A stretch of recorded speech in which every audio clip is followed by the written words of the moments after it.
Algebra 1, Unit 3, Lesson 7, Part 2, again solving systems of two equations using substitution and elimination.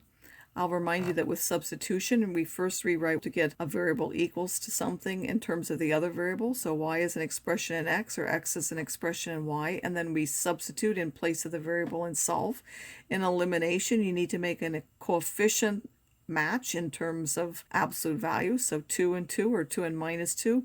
You add if they have the opposite signs, and you subtract the equations if they have the same sign to eliminate one variable, and then you solve. So how do you choose which one of these methods to use? You're going to choose whatever is easier for the problem. Substitution is easier if you start off with an x equals or a y equals, or maybe even if you have a coefficient of 1.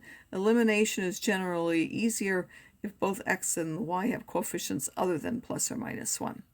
Personally, I only do it if it's very, very easy, like it's already written as y equals or x equals. I do substitution, and otherwise I generally use elimination.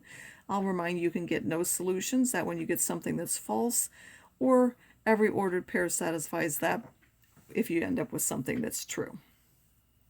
So for this first one, we have coefficients of minus 5, 9, minus 2, and minus 6. None of those are 1. I would choose elimination. Again, I can decide to get rid of either variable. I'm going to get rid of the y.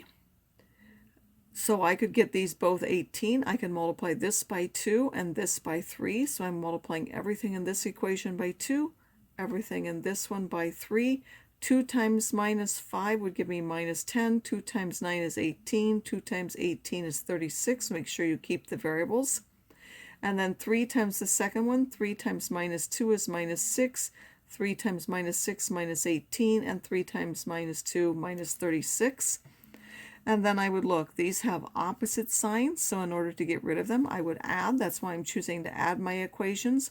Minus 10 plus another minus 6, those are the same signs. They combine together to give minus 16x. These two cancel. Plus and minus cancel when you add them. And 36 and plus and minus 36, they also cancel to give me 0. Divide both sides by minus 16 would give me x equals 0. Once I have that, I substitute in either equation. I chose the second one. If I put 0 in there, that would give me 0 minus 6y is minus 12.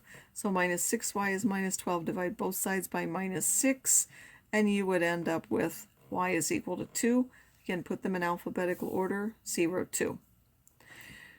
For this one, we have 3x plus 3y is equal to 18, minus 6 plus y is equal to 13. This one, we have a coefficient of 1 on the y, so you could rewrite that one as y equals and use substitution. So I took the 6x to the other side, so I added 6x to both sides. Y is 6x plus 13, and then you could substitute that in here in the other equation. So we would get 3x plus 3 times 6x plus 13 is 18.